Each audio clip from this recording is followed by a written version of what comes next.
My name is Alice Jordan. I'm 31 years old, and I gave my father one of my kidneys. 6 hours of surgery, 9 weeks of brutal recovery, my savings drained trying to cover the gap in my leave. 6 weeks after that, at a family dinner of 22 relatives, my mother stood up, raised her glass, and toasted my sister Rachel for saving my father's life. Not one person in that room looked at me. Then my father slid a folded napkin across the table, and what was written on it changed everything. If you truly love and appreciate your parents, take just 1 second to subscribe to this channel. It means a lot to us. And before you go, tell me in the comments, which country are you watching from? The call came on a Tuesday morning during a work meetings, my phone buzzing 3 times. Mom, Dad's doctor, Mom again. My father's kidneys were failing, both of them. 2 years of managing it with medication and diet had run out. He needed a transplant, and soon. I drove to the hospital that afternoon. My father looked smaller somehow, the man who'd taught me to ride a bike, who'd stayed up all night when I had fevers as a kid, now looking like he'd quietly shrunk inside his own skin. I sat beside his bed, held his hand, and told the doctors I wanted to be tested as a living donor before they'd even finished explaining the options. My sister Rachel was there too, squeezed my shoulder, said, "That's so brave, Alice," then went back to scrolling her phone. I didn't think much of it at the time. The compatibility tests took 3 weeks. I was a match. The surgeon walked me through the risks, the recovery, the permanent reality of living with one kidney. I signed every form, arranged 8 weeks of medical leave, went home, sat on my kitchen floor, and cried for 20 minutes, then made dinner and started prepping for surgery. The operation took 6 hours. I woke up in recovery with tubes I hadn't expected and a pain across my left side like someone had reached inside me and rearranged everything. My father, 2 rooms down, was already improving by the next morning. His body accepted the kidney. Recovery was brutal in the most ordinary way, not dramatic, just slow and exhausting and invisible. 9 weeks of not lifting anything heavier than a grocery bag, sleeping only on my back, watching my savings drain because 8 weeks of leave wasn't quite enough and I had no more days left to take. I went back to work before I was ready, smiling at people, asking how I felt, saying, "Much better, thank you." During those same 9 weeks, Rachel organized a fundraiser, genuinely impressive work, an online campaign, community dinner, enough raised to help cover some of Dad's post-surgery costs. She'd always been the one who sent the group texts, planned the trips, made sure everyone showed up. I was grateful. I told her so. I didn't realize until 6 weeks later that somewhere in those 9 weeks, quietly, without anyone saying it out loud, the story of what actually saved my father had been rewritten, and I hadn't even noticed it happening.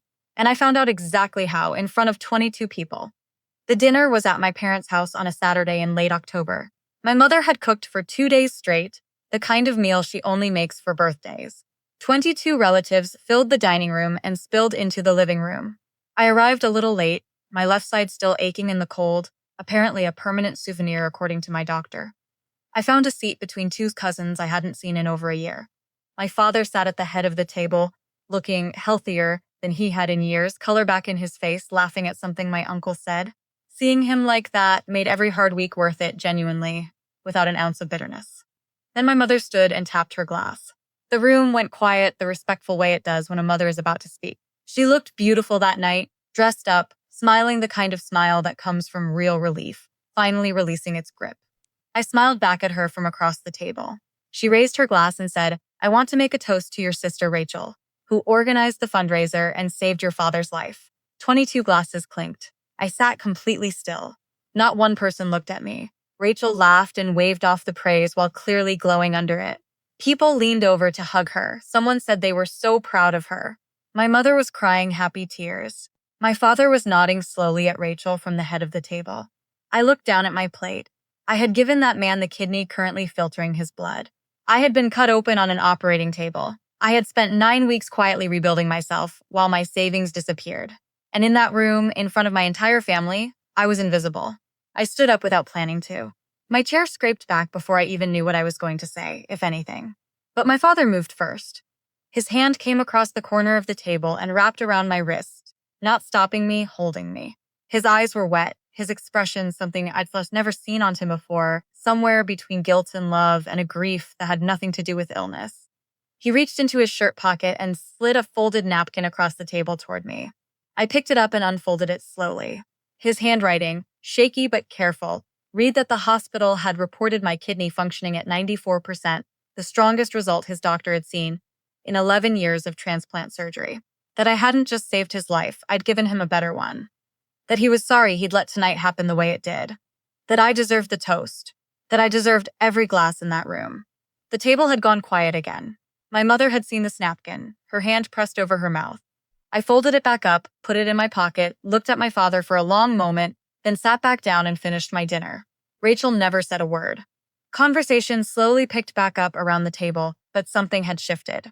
I could feel it in the way people looked at me now, quietly, with a recognition they hadn't walked through the door with. I didn't need the toast anymore.